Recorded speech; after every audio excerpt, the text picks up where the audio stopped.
नमस्कार, छायाच मराठी किचन मध्ये आपलं खूप खूप स्वागत आहे। आज मी करणार आहे साखर आंबा। इथे मी 3 कैऱ्या घेतल्या आहेत। त्याला चीक असतो म्हणून मी स्वच्छ धुवून पुसून घेतले आहेत। देठ काढून साळून घेऊया।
अशा प्रकारे आपल्या 3 कैऱ्या साळून झाल्यात।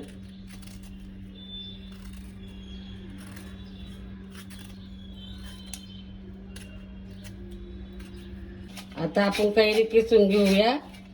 एकाच दिशेने किसायचं जेणेकरून कैरीचा किस लांब लांब पडेल।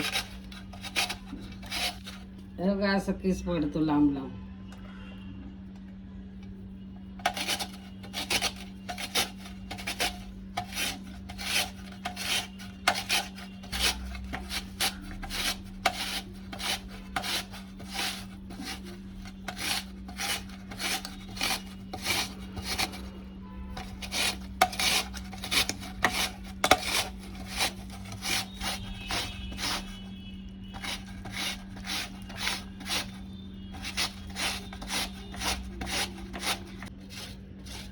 अशा प्रकारे आपल्या सगळ्या कैऱ्या किसून झाल्या आहे।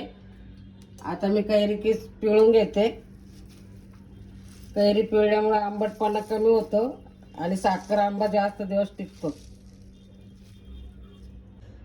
पिळून घेतलेला कैरीचा किस या वाटीने मी मोजून घेतलाय। 3 वाट्या भरल्या आहे। याच वाटीने मी साखर टाकणार आहे। कढईत आता आपण 2 चमचे तूप टाकून घेते।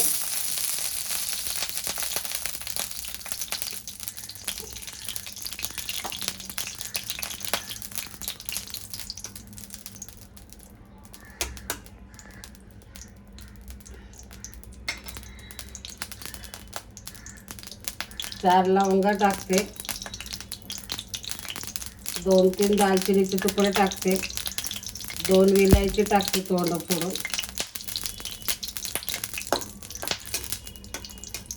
किस आता चांगला परतून घ्यायचा आहे।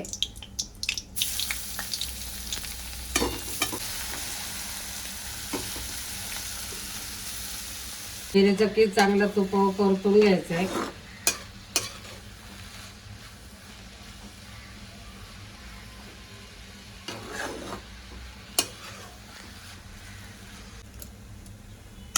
कैरीचा किस आपला चांगला परतून झालाय।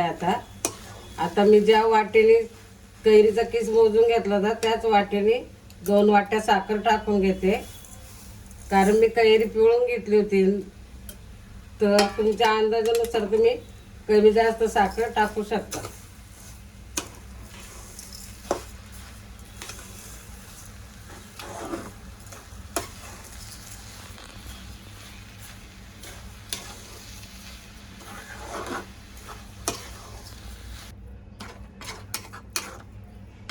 साखर आपली वितळली आहे। आता साखर आंबा चांगला जरा शिजून देऊया।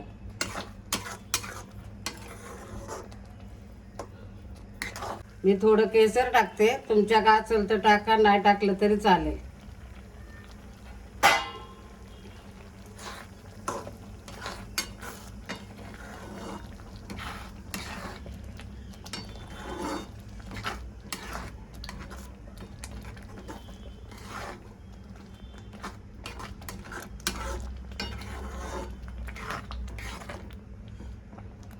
साखर आंबा आपला अजून घट्ट होऊन द्यायचा आहे.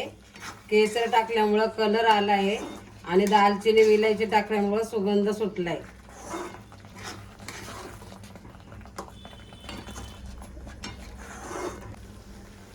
साखर आंबा आपला तयार आहे. आता आपण थंड होऊन देऊया.